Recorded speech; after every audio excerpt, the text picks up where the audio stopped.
Assalamualaikum warahmatullahi wabarakatuh. Hai teman-teman, perkenalkan nama saya Dewi Rahmawati dari kelas B4 UDR NIM 0047. Mata kuliah Teknik Mendongeng, dosen pengampu Ibu Eni Yulianti MPD.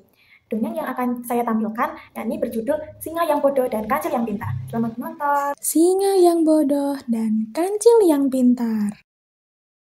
Alkisah di pagi hari yang cerah, di sebuah hutan rimba, hiduplah seekor sang raja hutan, yakni singa.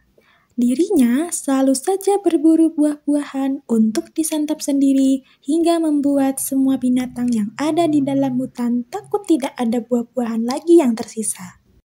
Kejadian seperti ini selalu dilakukan setiap hari.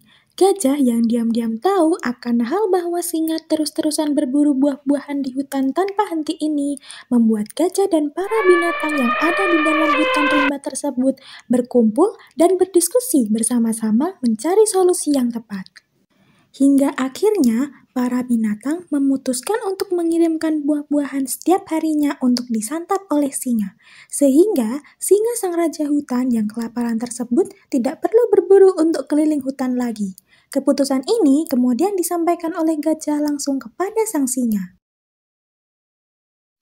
Wahai singa sang raja hutan rimba yang terhormat, tolonglah dengar permintaan kami. Jika Tuan Singa terus-terusan memburu buah-buahan yang ada di sini tanpa henti, sudah jelas nanti kami tidak mendapatkan buah-buahan sedikit pun untuk kami makan. Jadi menurutku, Tuan lebih baik diam saja, duduk manis di tempat, biarlah kami nanti yang membawakan buah-buahan setiap hari untuk Tuan makan. Dengan seperti itu, nanti Tuan tidak akan capek-capek berlari keliling ke sana kemari mencari buah yang akan disantap. Sang singa yang mendengar perkataan itu dari gajah, ia lalu memikirkan bahwa hal itu ada benarnya juga, bahwa di satu sisi ia tidak perlu capek-capek ke sana kemari mencari buah-buahan yang akan ia makan, karena itu akan membuat dirinya kelelahan. Di sisi lain, bahwa ia adalah sang raja hutan, maka ia harusnya terima bersih saja, biarkan semua itu diurus oleh binatang penghuni hutan rimba itu. Lalu akhirnya, sang singa menyetujui pernyataan dari si gajah. Dan benar saja, mulai keesokan hari dan seterusnya, ada saja yang membawakan buah-buahan untuk disantap sang singa. Dan setiap hari sudah dibagi siapa saja yang akan membawa buah-buahan itu untuk dibawa ke sang singa untuk disantap. Namun, pilihan kali ini jatuh pada kancil. Mendengar bahwa setiap hari selalu ada kiriman buah-buahan untuk singa santap, kancil tidak ingin dirinya dan teman-temannya tidak mendapatkan buah-buahan untuk mereka makan. Tiba-tiba, gajah menemui kancil di tempat kancil. Gajah mengajak kancil berdiskusi bersama dan membuat strategi agar singa tersebut bisa dibunuh dan tidak ada lagi buah-buahan di hutan yang akan disantap oleh singa, yaitu dengan menggunakan kecerdasan yang ia miliki. Lalu, keesokan harinya pun tiba, dan kancil masih belum bangun dari tidurnya. Menjelang siang, gajah pun datang menghampiri kancil dan membangunkannya. Setelah itu, mereka berdua segera beranjak pergi dan menuju tempat singa dengan jalan yang sedikit pelan. Ketika kancil dan gajah sampai di hadapan singa, singa tersebut mengaus keras-kerasnya. Hei kancil, aku sudah menunggumu mengantar makananku dari tadi. Tapi kau malah baru datang. Aku menahan lapar demi menunggumu agar aku bisa makan. Dan kau sekarang tidak membawa apa-apa.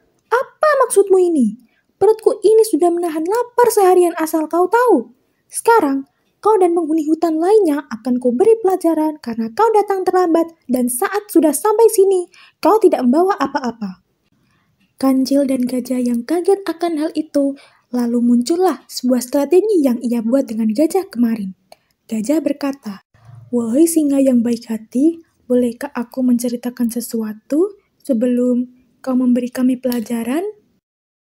Lalu, sang singa mengangguk akan pertanyaan gajah itu, dan kancil berkata, "Sebenarnya Tuan, sebelum aku dan gajah sampai sini, kami sudah membawa makanan untuk Tuan makan.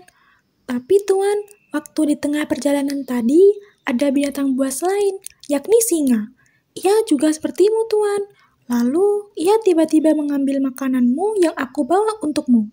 Sebelum itu, aku sudah bilang ke singa itu bahwa Tuanlah satu-satunya raja hutan di hutan ini. Tapi Tuan, tetap saja hal itu tidak membuat mereka percaya."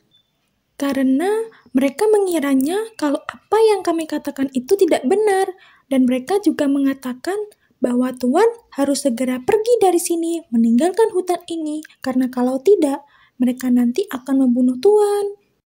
Mendengar apa yang diceritakan oleh gajah, singa langsung berubah ekspresi menjadi marah, dan ia meminta kancil dan gajah untuk mengantar ke tempat di mana mereka berada sekarang untuk menunjukkan bahwa singa itu tidak mau kalah dari mereka, dan ia ingin menegaskan bahwa satu-satunya raja penghuni hutan ini ialah dirinya sendiri. Lalu, singa pun segera berlari menuju arah sungai dan diikuti oleh kancil dan gajah di belakangnya. Ketika mereka sampai di tempat yang mereka maksud, singa itu melihat ke dalam air. Ia melihat bahwa di air itu ada bayangan dirinya. Singa pun mengira bahwa itu adalah musuhnya. Dengan auman yang sangat kencang, singa itu langsung terjun dan masuk ke dalam air sungai. Namun sayangnya, kepalanya terbentur batu yang ada di dalam sungai itu, yang membuat ia terseret arus air yang sangat deras. Sebelum akhirnya, singa itu tenggelam. Kancil dan gajah yang melihat hal itu terjadi, mereka berdua pun ekspresinya langsung menjadi sangat bergembira sekali. Akhirnya, singa itu sudah mati. Betul sekali kau, Kancil. Tak kusangka strategi yang kita rencanakan kemarin bisa membuat singa itu percaya apa yang kita ucapkan. Lalu, Kancil dan gajah kembali ke dalam hutan dan mereka berdua menceritakan hal tersebut kepada binatang-binatang lain. Sejak saat itulah, binatang lain dapat hidup di hutan rimba dengan tenang tanpa ada gangguan dari singa lagi.